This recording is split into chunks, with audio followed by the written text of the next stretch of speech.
विश्व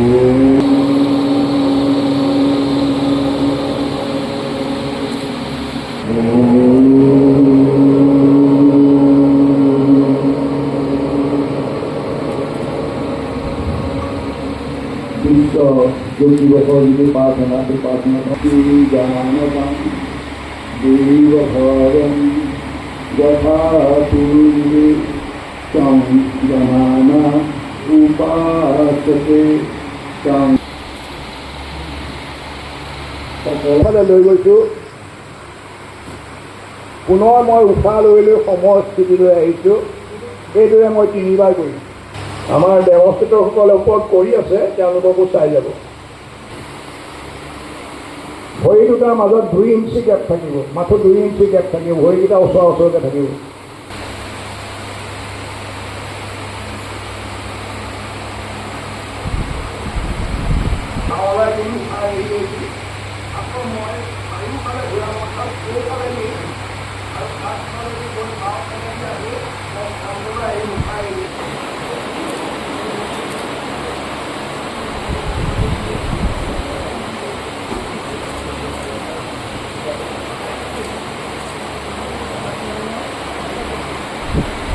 মহোদয়, আজি এই বিশেষ অনুষ্ঠানটোৰ ওপৰত কিছু বক্তব্য ৰাখিব কাৰণে অনুৰোধ কৰিছোঁ।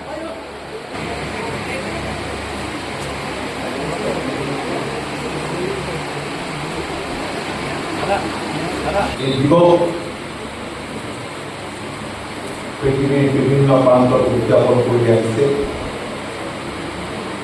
এইবাৰৰ আৰু এইবাৰৰ থিম হৈছে এক পৃথিৱী এক স্বাস্থ্যৰ বাবে যোগ।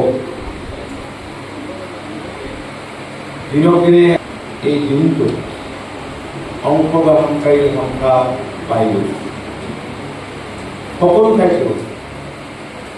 মই ভাবোঁ যে আৰু বহুৱাৰ প্ৰয়োজন আছে, বিশেষকৈ ভাৰতবৰ্ষত। কাৰণ ভাৰতীয় সভ্যতাৰ মানৱ জাতিৰ এক পৰম্পৰা,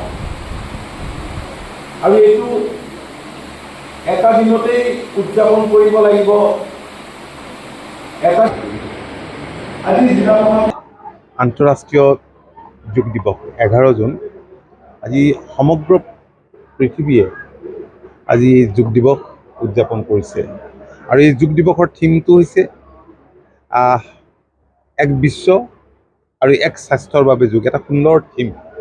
আপোনালোকে জানেই যে আমাৰ দেশৰ মাননীয় প্ৰধানমন্ত্ৰীয়ে 2014 চনত ৰাষ্ট্ৰসংঘৰ সাধাৰণ পৰিষদত এটা প্ৰস্তাৱ উত্থাপন কৰিছিল।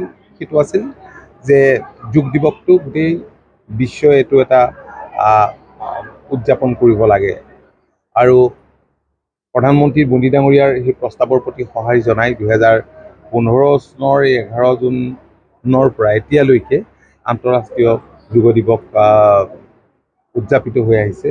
আমাৰ দেশতো আজি দেশৰ মাননীয় প্ৰধানমন্ত্ৰীয়ে অন্ধ্ৰৰ পৰা এটা সুন্দৰ স্পীচ দিছে, আৰু আমাৰ ৰাজ্যতো মাননীয় মুখ্যমন্ত্ৰীয়ে ৰাজ্যখনৰ বিভিন্ন প্ৰান্তত এনেদৰে আজি প্ৰশাসনৰ উদ্যোগত যোগ দিৱস উদযাপনৰ দিহা কৰিছে।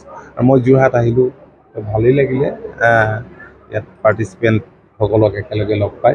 মই সকলোকে আজি আন্তঃৰাষ্ট্ৰীয় যোগ দিৱসৰ শুভেচ্ছা জনাইছোঁ।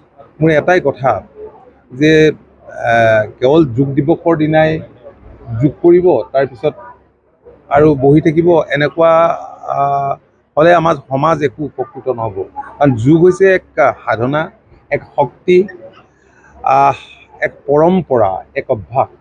দৈনন্দিন 365 দিনৰ 365 দিনেই আচলতে কৰিলেহে আমাৰ মানৱ জাতি উপকৃত হ'ব। আৰু উঠি অহা নতুন প্ৰজন্মৰ বাবে মই সেইকাৰণে যোৱাকালি মই দৈনন্দিন কৰোঁ, খুব এক্সপাৰ্ট নহয়, কিন্তু মই মোৰ ব্যৱহাৰিক জীৱনত মই উপকৃত হৈ মই তেওঁলোকক এটা এপিল দিছোঁ, আহ্বান জনাইছোঁ যে আপোনালোকেও এনেদৰে অভ্যাস কৰক। আৰু এনেদৰে অভ্যাস কৰিলে, কাৰণ আজিকালি ইমান সমস্যা এই যুগটো প্ৰতিযোগিতাৰ যুগ, আৰু বিশেষকৈ নতুন প্ৰজন্মৰ বহুত ল'ৰা ছোৱালী বহুত মানসিক চাপত পৰে। গতিকে চাপৰ পৰা মুক্ত হ'ব শৰীৰ আৰু মন। শৰীৰ সুস্থ থাকিলেহে মন সুস্থ থাকিব, আৰু মন যদি সুস্থ নাথাকে দেহাত আলস্য ভাৱ আহিব। শৰীৰ মন এই দুটাৰ মাজত মানে যিটো সন্তুলন এইটো ৰক্ষাৰ স্বাৰ্থতে মই ভাবোঁ যে সকলোৱে যোগাভ্যাস কৰিব লাগে বয়স নিৰ্বিশেষে এইখিনি কৰিলে মই ভাবোঁ যে আমাৰ সমাজখন নিশ্চয় উপকৃত হ'ব মই সকলোকে আন্তৰিক শুভেচ্ছা জনাইছোঁ